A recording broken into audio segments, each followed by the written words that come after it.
Damai sejahtera Allah yang melampaui segala akal akan memelihara hati dan pikiran saudara di dalam Kristus Yesus Tuhan kita. Amin. Shalom.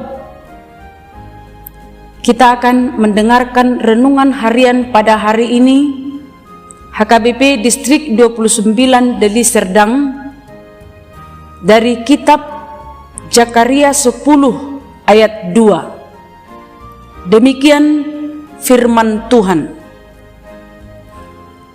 Sebab apa yang dikatakan oleh terafim adalah jahat, dan yang dilihat oleh juru-juru tenung adalah dusta, dan mimpi-mimpi yang disebutkan mereka adalah hampa, serta hiburan yang diberikan mereka adalah kesia-siaan. Oleh sebab itu bangsa itu berkeliaran seperti kawanan domba dan menderita sengsara, sebab tidak ada gembala. Demikian firman Tuhan. Saudara yang dikasihi,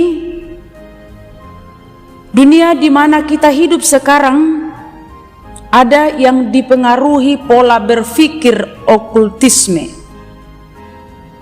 yaitu paham yang menganut dan mempraktekkan kuasa dan kekuatan dari dunia kegelapan atau dunia roh-roh jahat, bahkan sampai kepada penyembahan berhala.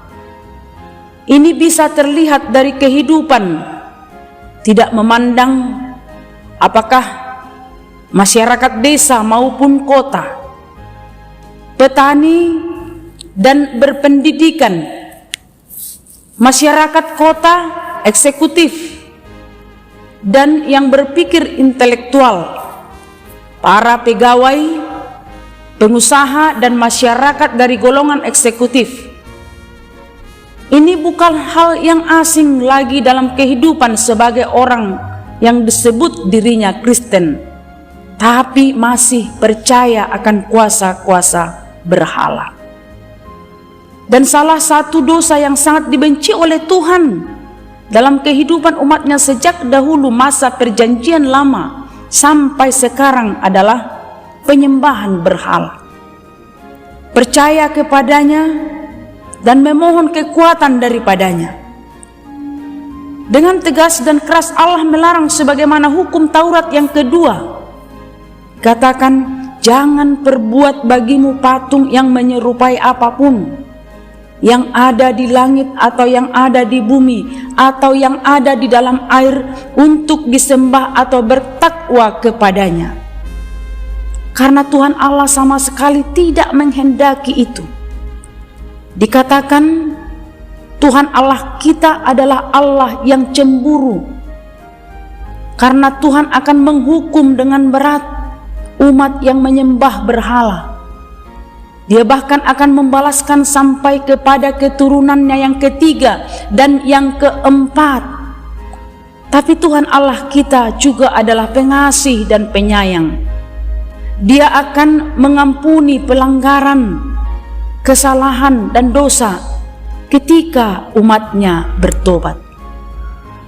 Oleh karena itulah firman Tuhan menyerukan pada kita pada hari ini, datanglah kepada Tuhan dan mintalah kepadanya.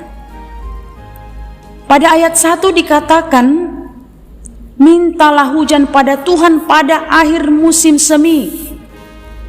Tuhanlah yang membuat awan-awan pembawa hujan deras, dan hujan lebat akan diberikannya kepada mereka, dan tumbuh-tumbuhan di padang kepada setiap orang.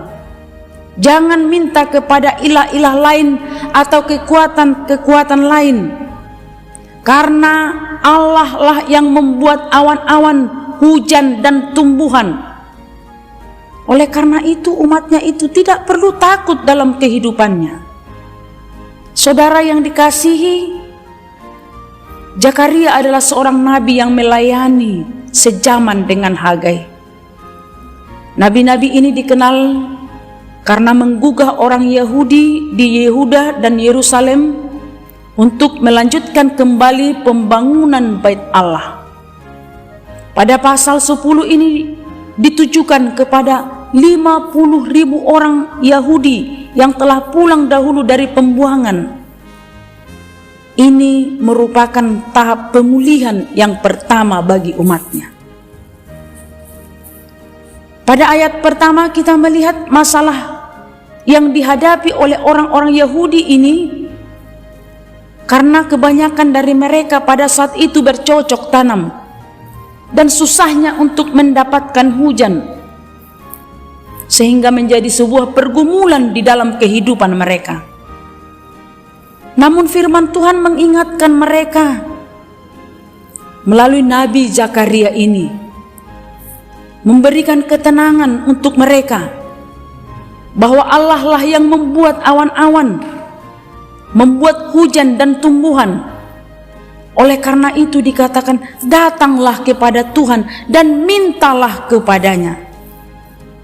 Hal ini sangat berbeda dengan yang ditawarkan oleh terafim atau berhala dan juru-juru tenung, karena yang ditawarkan mereka adalah hampa dan kesia-siaan.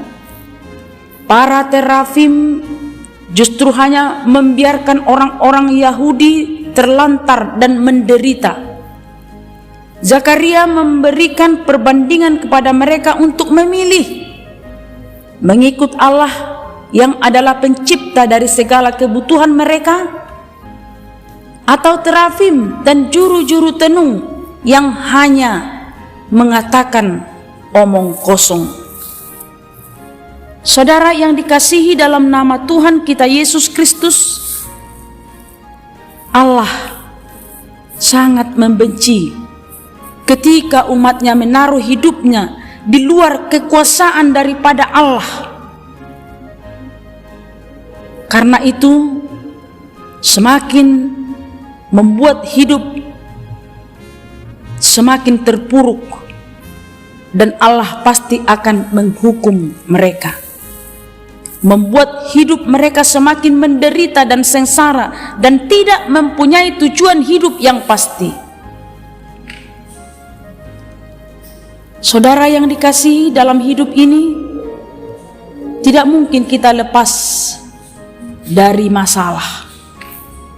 Hari silih berganti.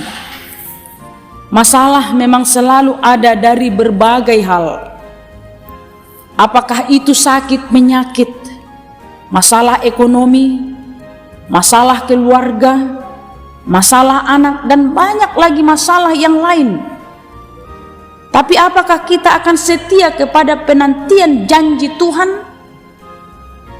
Atau kita malah mencari solusi kepada mereka yang sesat? Atau apakah kita hanya mencari hiburan yang dapat menyenangkan hidup sementara?